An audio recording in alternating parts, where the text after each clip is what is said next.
Hello everyone, I am Geet Sahu. Welcome to student TV news channel. आज मैं 8 सितंबर से जुड़ी 10 बड़ी खबरों के साथ हाजिर हूँ। ये खबरें सभी कॉम्पिटेटिव एग्जाम तैयारी कर रहे स्टूडेंट के लिए हैं। साथ ही साथ आपको बता दें, अगर आप मेरी ये खबरें डेली देख रहे हैं तो इससे आपके आने वाले एग्जाम में आपको निश्चय ही हेल्प मिलेगी।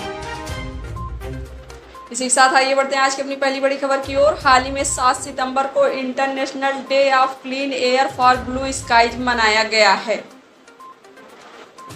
आपकी जानकारी के लिए बता दें, यह संयुक्त राष्ट्र द्वारा मान्यता प्राप्त दिवस है, जिसका उद्देश्य सभी स्तरों जैसे व्यक्तिगत, समुदाय, कॉरपोरेट और सरकार पर जन जागरूकता बढ़ाना है। स्वास्थ्य के लिए स्वच्छ हवा, उत्पादकता, अर्थव्यवस्था और पर्यावरण के लिए महत्वपूर्ण है। आपको बता दें, इस बार international day of clean air for blue skies की थीम है हेल्थी एयर हेल्थी प्लेनेट, यानी स्वस्थ वायु स्वस्थ ग्रह है, जो वायु प्रदूषण के स्वस्थ पहलुओं पर जोर डालती है। विशेष रूप से कोविड-19 महामारी को देखते हुए इस वर्ष का फोकस सभी के लिए स्वास्थ्य हवा की आवश्यकता को प्राथमिकता देना है।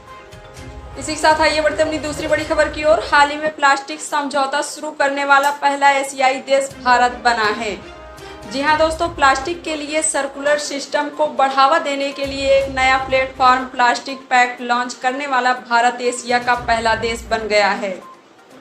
बात करें इंडिया प्लास्टिक पैक्ट के बारे में, तो नया platform India plastic pact world wide fund for nature India और भारतीय उद्योग परिसंघ का एक संयुक्त प्रयास है, और यह एक ऐसी दुनिया बनाने की कल्पना करता है जहां प्लास्टिक को महत्व दिया जाता है और पर्यावरण प्रदूषण नहीं होता है। बात करें समझौते की, तो 2030 तक व्यवसायों को प्लास्टिक के लिए एक परिपत्र अर्थव्यवस्था की ओर संक्रमण करने का लक्ष्य रखता है।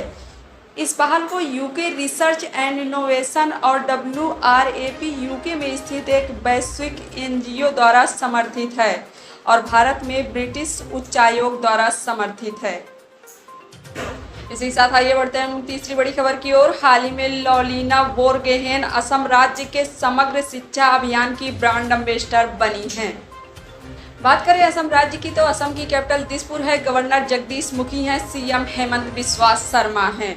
साथ ही साथ आपको बता दें, असम में ही Nameri national park, Dibrugarh Saikhowa national park, Manas national park और काजीरंगा नेशनल पार्क है। आपको बता दें, असम को प्राचीन काल में प्राग ज्योतिषपुर के नाम से भी जाना जाता था। असम का फेमस लोक नृत्य बिहू लोक नृत्य है। इसी के साथ आइए बढ़ते अपनी चौथी बड़ी खबर की ओर। हाल ही में भारत और नेपाल देश के बीच संयुक्त सैन्य अभ्यास सूर्य किरण आयोजित किया जाएगा। आपकी जानकारी के लिए बता दें, विश्व का सर्वोच्च पर्वत शिखर माउंट एवरेस्ट नेपाल में ही है, और नेपाल में माउंट एवरेस्ट को सागर माथा के नाम से भी जाना जाता है। भारत के 5 राज्यों की सीमा नेपाल से मिलती है। वे 5 राज्य हैं, जैसे उत्तर प्रदेश, उत्तराखंड, बिहार, पश्चिम बंगाल और सिक्किम। आपको बता दें, नेपाल का राष्ट्रीय पशु गाय है और राष्ट्रीय खेल वॉलीबॉल है। इसी के साथ आपको बता दें, नेपाल की कैपिटल काठमांडू है, करेंसी नेपाली रुपया है, प्राइम मिनिस्टर शेर बहादुर देउवा हैं, प्रेसिडेंट विद्या देवी भंडारी हैं। इसी के साथ आइए बढ़ते हैं पांचवी बड़ी खबर की ओर। हाल ही में कर्नाटक राज्य सरकार ने ऑनलाइन जुआ और सट्टेबाजी पर प्रतिबंध लगाने की घोषणा की है। आपको बता दें, कर्नाटक की कैपिटल बेंगलुरु है, गवर्नर थावर चंद गहलोत हैं, CM बसवराज बोम्मई हैं। साथ ही साथ आपको बता दें, कर्नाटक में ही Bandipur national park, Anshi national park, Nagarhole national park और बन्नेरघट्टा नेशनल पार्क है। आपकी जानकारी के लिए बता दें, कर्नाटक की स्थापना 1 नवंबर 1956 को हुई। कर्नाटक का राजकीय पशु हाथी है, राजकीय पुष्प कमल है। इसी के साथ आपको बता दें, कर्नाटक का फेमस लोक नृत्य यक्षगान लोक नृत्य है। इसी के साथ आइए बढ़ते अपनी छठी बड़ी खबर की ओर। हाल ही में सुहाल यतिराज टोक्यो पैरालंपिक 2020 में रजत पदक जीतने वाले पहले IAS अधिकारी बने हैं। आपकी जानकारी के लिए बता दें, सुहास यतिराज वर्तमान में नोएडा के जिला मजिस्ट्रेट हैं। सुहास फ्रांस के शीर्ष वरीयता प्राप्त लुकास मजूर से स्वर्ण पदक मैच हार गए थे, जिन्होंने यूरोपीय चैंपियनशिप में भी 3 स्वर्ण पदक जीते हैं।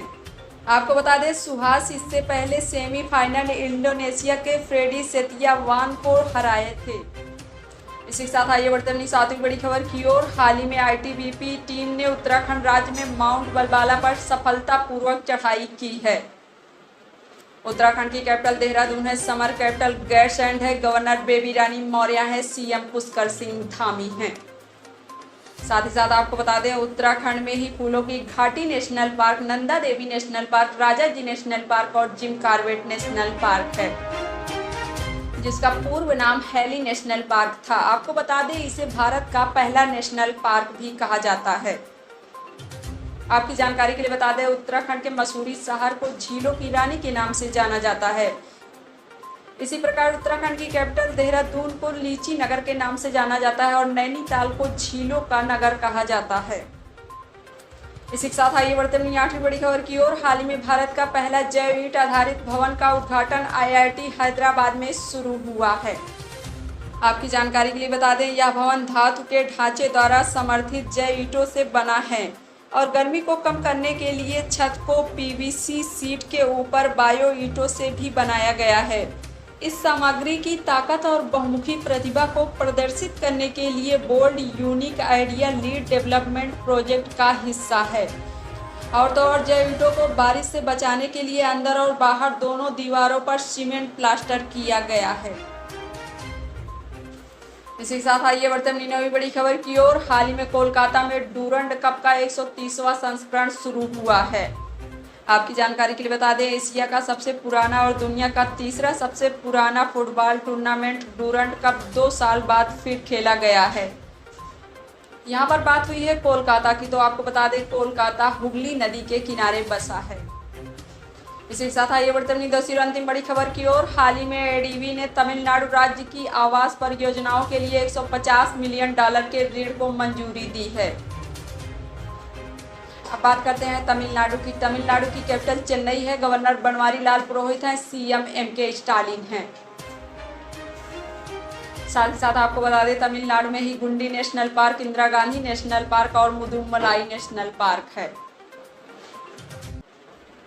ये थी आज की हमारी 10 बड़ी खबरें। आपको कैसे लगी कमेंट में लिखकर जरूर बताएं। साथ में वीडियो को लाइक करें, चैनल को सब्सक्राइब करना ना भूलें। Thank you everyone.